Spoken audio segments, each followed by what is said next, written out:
इनमें एक तो हमारे पहलवान साहब हैं श्री बंसीराम जी पहलवान, तालियां बजाएं उनके नाम पर। दूसरा हमने जो भुसावर के राइजिंग के लिए, उत्थान के लिए कार्यक्रम चला रखा है, सदाबहारी वृक्ष।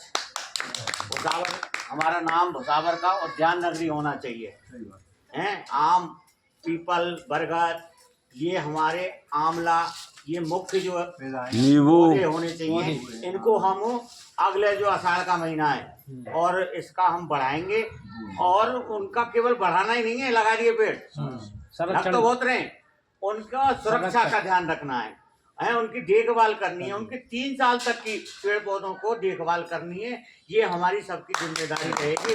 और ये उद्यान नगरी, मैं ये चाहता हूँ कि उद्यान नगरी हमारी बने भुसावर।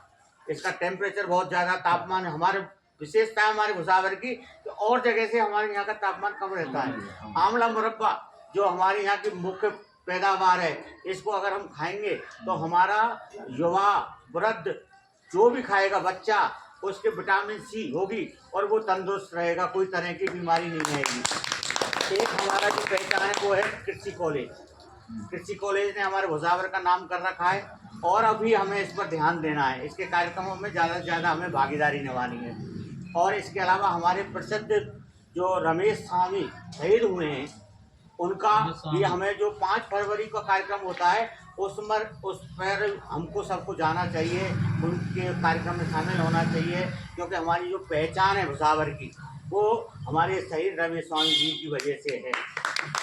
इसके अलावा जो हमारा रोजगार का जो साधन है, इनमें हमारे देखो प्रहलाद गुप्ता जी हैं, हमने इसलिए जोड़े हैं क्योंकि भुसावर, हमारे यहाँ छोकरवाड़ा और भुसावर में आचार उद्योग चल रहा है।